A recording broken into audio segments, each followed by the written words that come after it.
ये question collision से related है। क्वेश्चन देखिए, एक ball of moving translatory collide elastically with another, ठीक है, सीधी जा रही है, इलास्टिक कॉलिजन हो रहा है, का कोएफिशिएंट ऑफ रेस्टिट्यूशन कितना है इसके अंदर 1, ठीक है। स्टेशनरी, सामने वाली जो दूसरी ब्लॉक है बॉल है वो स्टेशनरी है, आइडेंटिकल बॉल, ठीक है, दोनों बिल्कुल सिमिलर है। The moment of impact and angle between the straight line passing through the centre of the ball and the direction of the initial motion of the strike. ये line थोड़ी ध्यान से देखना आप एक बार। Straight line passing through the centre of the ball and the direction of the initial motion of the striking ball is equal to the phi, ठीक है। मैं आपको समझा देता हूँ क्या लिखा हुआ है ये। Assume that ball is to be smooth. Find the fraction of the kinetic energy of the striking ball that is to be stored as a deformation potential energy of the moment of maximum deformation. देखिए क्या बोल रहा है ये बोल रहा है दो बॉल है मेरे पास, दोनों आइडेंटिकल है, एक दूसरे से टकराती हैं, कॉलिजन होता है इलास्टिक, जहां पर कोएफिशिएंट ऑफ रेस्टिट्यूशन कितना है आपके पास, कॉलिजन का सवाल है तो ये बनता भी है। आगे क्या बोल रहा है ये, लाइन से ध्यान से देखना है यहाँ पर, थर्ड लाइन में, at the moment of the impact the angle between the straight line passing through the centre. अब आप ध्यान से देखिए किसकी बात कर रहा है ये, straight line passing through the centre, ये इस लाइन की बात कर रहा है जो सेंटर से पास कर रही है, ठीक है ना, of the ball and the direction of the initial motion of the striking ball. देखो ये initial motion of the direction of ball है। देखो पहले मान लीजिए बॉल इधर जा रही थी यू वेलोसिटी, ठीक है, मान लेते हैं बॉल का वेलोसिटी क्या है, ये इनका कांटेक्ट है, ठीक है, लाइन ऑफ कॉलिजन है ये, और ये यू है, तो इसके बीच में एंगल कितना बता रखा है इसने, 5, ये लैंग्वेज में लिखा हुआ है, ध्यान से देखिए यहाँ पर, motion striking ball equal to 5, ठीक। मतलब मैं क्या करूं, मैं इस वाले पार्ट को तो यहां से रिमूव कर देता हूं और डायरेक्टली बता देता हूं कि ये जो एंगल है वो कितना दिया हुआ है आपको क्वेश्चन के अंदर, 5, और ये वेलोसिटी मुझे कितना गिवन है, इनिशियल वेलोसिटी, दैट इज, अब ये क्या बोल रहा है, striking ball, assume the ball is to be, दोनों बॉल कैसी है, स्मूथ है बिल्कुल। अब आप देखिए कॉलिजन ये हो रहा है, अब कॉलिजन के बाद इसमें लास्ट लाइन लिखी हुई है, deformation potential energy, moment of maximum deformation. Maximum deformation कब आता है, मैक्सिमम डिफॉर्मेशन जब इसकी ऐसी कंडीशन आ जाती है कि मैक्सिमम डिफॉर्मेशन के बाद दोनों बॉल फिर से वापस रिफॉर्म होने लगे। इलास्टिक कोलिजन, इलास्टिक कोलिजन मतलब जितना डिफॉर्मेशन होगा उतना का उतना ही रिफॉर्मेशन भी होगा। तो डिफॉर्मेशन की कंडीशन के अंदर क्या होगा कि दोनों बॉल जब डिफॉर्मेशन मैक्सिमम हो जाएगा तो दोनों बॉल का वेलोसिटी क्या होगा, सेम, जब मैक्सिमम डिफॉर्मेशन होगा, करेक्ट। तो मैं सबसे पहले क्या निकालने जा रहा हूं यहाँ पर, सबसे पहले बात करें इसके कंपोनेंट की, किसका, जैसे ये u दिया हुआ है तो ये वाला हिस्सा कितना होगा, तो मैं यहाँ लिख देता हूँ कंजर्वेशन लीनियर मोमेंटम लगा रहा हूँ, ये कितना हो जाएगा mu cos phi is equal to, ये हो जाएगा mv प्लस ऑफ mv, क्या लिखा है मैंने बताता हूँ मैं आपको, ये आपका वेलोसिटी है, फाइनल वेलोसिटी। तो दोनों बॉल जब मैक्सिमम डिफॉर्म हो जाएगी तो फाइनल वेलोसिटी दोनों का क्या होगा, सेम, पहली वाली बॉल का भी और दूसरी वाली बॉल का, करेक्ट है क्या।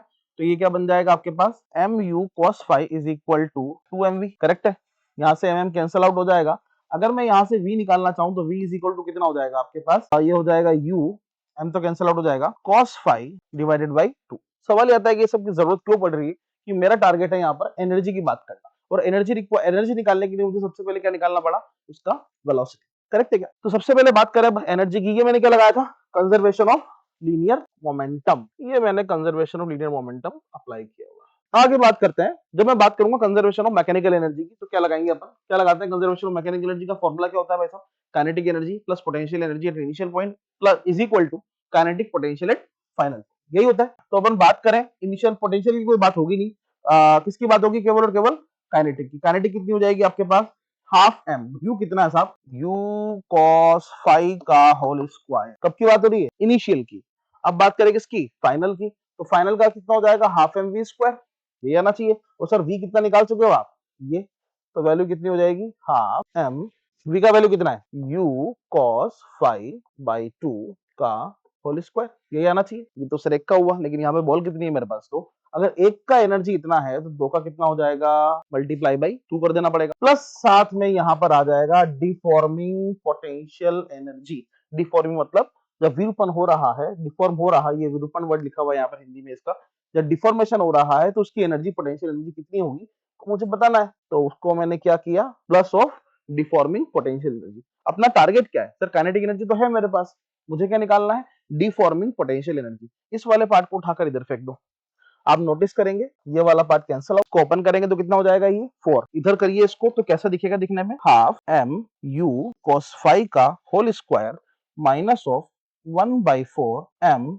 यू cos फाई का होल स्क्वायर, ये हो गया डिफॉर्मिंग पोटेंशियल एनर्जी, यही बन रहा है, देखो आप कैलकुलेट करने पर ये आएगा। इसको उठाकर जब सॉल्व किया हमने तो डिफॉर्मिंग पोटेंशियल एनर्जी मेरे पास कितना आएगा, m u cos phi का होल स्क्वायर। अब मुझे सवाल में लास्ट में देखो क्या दिया हुआ है, fraction of the kinetic energy of the striking ball. अब काइनेटिक एनर्जी ऑफ स्ट्राइक में यहां कर दे रहा हूं, kinetic energy of striking ball कितना है मेरे पास, कितना दिया हुआ है, हाफ m u स्क्वायर, यही दिया हुआ है kinetic energy of striking ball. वो बॉल जो टकरा रही है उसका वेलोसिटी कितना है साहब, u स्क्वायर, मास कितना है m, तो kinetic energy of striking ball कितना है मेरे पास ये। अब मुझे क्या बोला हुआ है, इनका फ्रैक्शन निकालना है, मतलब एक तरह से अनुपात निकालना है। अब अगर मैं इसको सॉल्व करूंगा तो कितना वैल्यू आ जाएगा, फ्रैक्शन निकालने के लिए काइनेटिक एनर्जी आ चुका है मेरे पास, ये वैल्यू हो जाएगा 1/4 m u cos phi का whole square divided by half of m, साथ में आ जाएगा u स्क्वायर। इसको अगर आप सिंप्लीफाई करें तो वैल्यू आएगा 1/2 u से u cancel out cos of phi का होल स्क्वायर। यही मेरा आंसर है, फ्रैक्शन है। अब देखिए इसमें ऑप्शन कौन सा दिखाई दे रहा है, मेरे हिसाब से इसका आंसर थर्ड आना चाहिए, सी। ठीक है, थैंक यू।